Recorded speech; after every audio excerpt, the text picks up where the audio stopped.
Thank you and welcome to the show this morning. The topic this morning is AIDS and white females. And we have to talk about AIDS and white females, Miss Debbie Runions. Miss Runions is an AIDS prevention educator. And of course, Miss Runions, let me welcome you to the show this morning. Thank you. I'm glad to be here. And we are glad to have you here, primarily because we've talked about this disease of AIDS on so many occasions, and I think we've had an opportunity to talk about the impact that it has had on the African-American community, the impact that it is having on black females and whatnot, but we've never had an opportunity to talk about the impact that this disease is having specifically upon white females.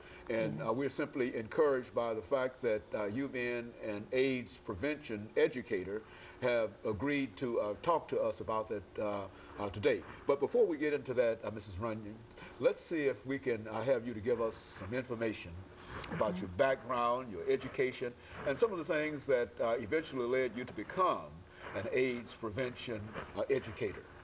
Okay, I am from Humphreys County. I'm a Tennessee native, born and raised in Waverly, married my childhood sweetheart.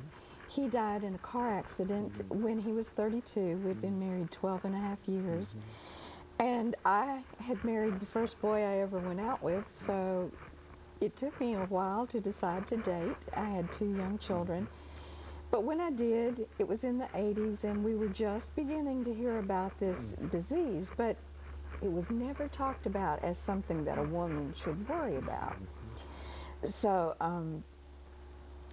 in 1989, I met the man who shared the virus with me.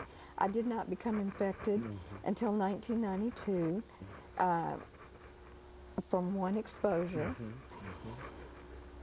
And everything changed. I am a journalist by profession, and I was working with the Tennessee Business Roundtable, which is a group of CEOs across the state of Tennessee. And because I was already a journalist, I thought, and I also taught journalism at Nashville State, I thought I am in a perfect position to go public with this. I was the first person I'd ever known to become infected. And I think I was the first person a lot of people had known. I wrote for the Tennessean on a fairly regular basis. My picture came with my column. And so a lot of people knew who I was. And because I write about personal things, they knew my family. And so it seemed to me to be the right thing to do to go public. I asked my children first because there is a social stigma that goes with being infected, and I knew that it would reach down and touch my children, and I didn't want to do that to them without their permission. So that's what I did. They thought it was a good idea, and I began speaking. I didn't know how to speak, but I was a journalist, so I knew how to tell a story.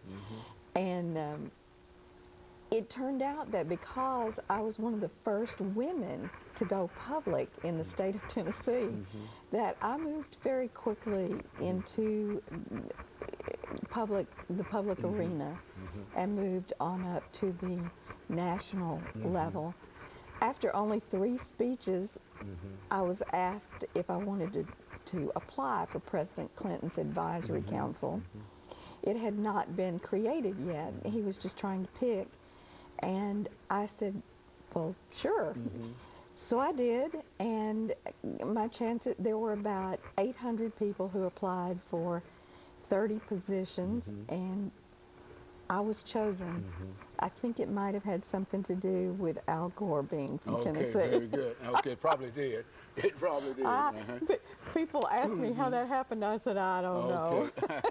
But that might have had something to do with it. And so you became involved in it from a national point of view, that is, working directly with a presidential commission in a real sense, dealing with this as a disease. Yes. What were some of your thoughts? And we're just about ready for our first commercial break. We've got about 50 seconds.